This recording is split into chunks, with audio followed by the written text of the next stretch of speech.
Stretching. Should you do it? When? How often? It's a really confusing subject, so I'm going to break it down for you guys. So first, let's talk about what stretching isn't. There's a big misconception that stretching is making your muscle longer. This is wildly inaccurate. It's a big no on that one. Stretching doesn't create more length in the muscle. It doesn't add sarcomeres to the series, as they say. Your muscles have all the length that they need. Here's an example.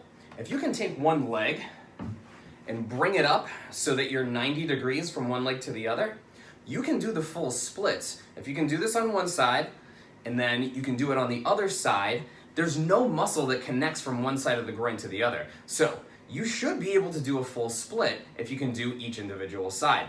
What's stopping you? Well, it's basically the brain and the muscles signaling each other that it's not used to going that far. It thinks it's dangerous, so it puts on the brakes. It's kind of like a governor on a car engine. If you start to go too fast, it will stop you at a certain point because it thinks anything faster is going to be dangerous. Same thing with the muscle. It'll stretch to a certain point, and then if you try to go past what you're accustomed to, it says, nope, I'm going to shut this down, not letting you stretch any further because I think there's going to be an injury. So really what we're doing when we're stretching is trying to get that signal to relax, to allow your muscle to stretch in the natural length that it has. How do we do this? There's a ton of different ways you can go about stretching, but we're going to take a look at 3 of what I think are the most important stretching modalities. The first one, just about everyone's familiar with. It is a static stretch. Static stretch is when you come into a stretch position, hold 30, 60, 90 seconds, and then you stop, you do the other side. Traditionally, people would do this before their workout. It got a bad rap because they found that it can, to a certain extent, kind of relax your nervous system so you're not getting as much force from the muscle after you stretch and then subsequently try to contract it in an exercise. But it is useful to a certain extent. So here are the things to keep in mind with static stretching. You want to hold it for quite a while. I would recommend 2+ minutes. Now what that does is you relax and you breathe into the stretch, and it allows the muscle and the brain to signal each other that it's okay to come into more length. But again, it takes a while. 2 or more minutes is usually what it will take to get more length out of a static stretch. When would you do this? I would not do this pre-workout, at least in most cases. Maybe there's a special case where you would want to do that, but you'd want to focus most of your static stretching post-workout. It's a really good time to do it as a cool down, little relaxation before you leave the gym. Or before you go to bed, that's also a good time. A couple things to keep in mind. Never stretch into pain, obviously. You always want to relax into it, use the breath as you go. Try not to stretch when you're ice cold. Do a little something to get your body warmed up, even if it's just as simple as like a hot shower and then some stretching before you go to bed. It's going to be helpful. Now, is this the most effective way to gain flexibility? Not really. It's kind of inefficient. You have to spend a lot of time doing this. And even if you do it, you'll gain some flexibility, which is great, but here's the thing. You won't gain strength in that end range of motion. So if I can come up here and relax into a stretch, that doesn't mean that I'm strong in this position. So you gain flexibility, but it doesn't mean that there's strength involved. And with almost any stretch in any joint and any muscle group, we want to have a good combination of flexibility and strength at all ranges of motion. So it can be a little bit helpful, but it's not the most important. The second type of stretch we're going to check out is a dynamic stretch. This is where you move through a full range of motion in a swift and controlled manner. If you think about something like an arm circle, we're going through a full range of motion, nice and controlled, working with the breath. If you think of something, let's bring it on down here, like a hip rock, coming into a stretch where you're getting some hip flexor and quad movement in there, that's a good dynamic stretch. You can even go into something like a long lunge. I'm exhaling into the stretch, I'm going through an entire range of motion. About 10 to 15 reps usually gets you in the groove for a dynamic stretch. When would you want to do this?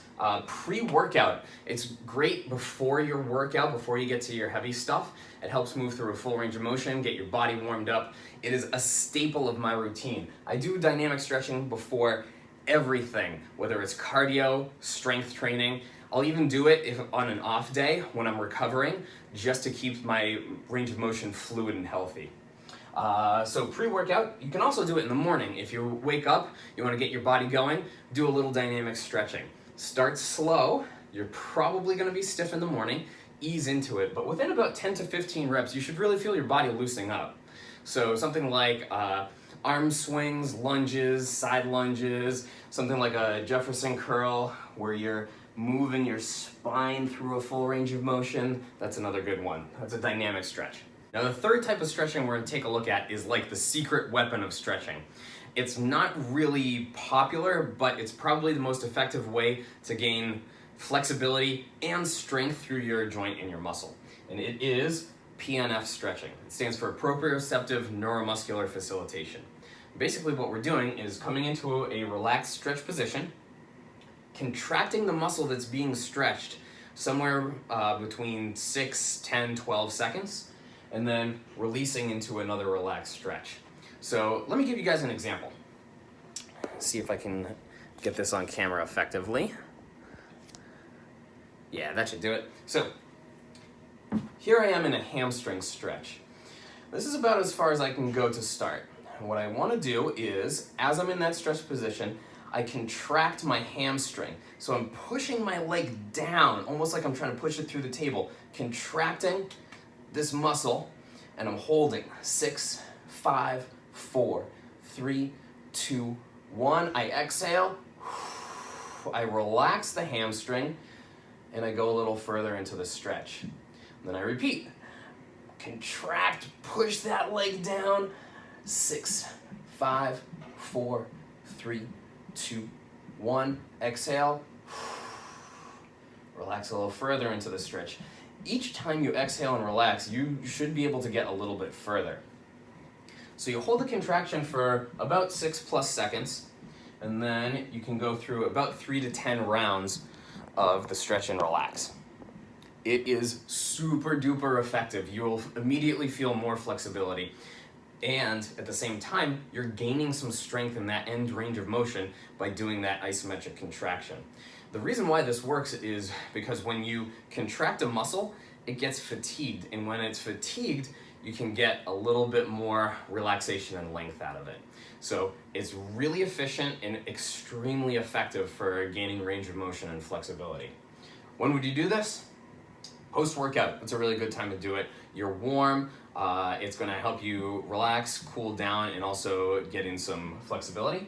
You can also do it in a separate stretching session. So if you have some time on an off day or a weekend, something like that, you got maybe 15, 20, 30 minutes that you can dedicate to some PNF stretching, that would be great. It's a bit demanding on the body, definitely more so than the static or dynamic. So you don't necessarily have to do it every day, but if you can get 2 or 3 sessions of the PNF stretching per week, you're gonna see a big improvement in your mobility and flexibility. So now you've got 3 different tools in your stretching arsenal that you can pull from, and they're all good at different times. You got your static stretching post-workout, you got your dynamic stretching pre-workout, and you got your PNF stretching post-workout or during a separate stretching session.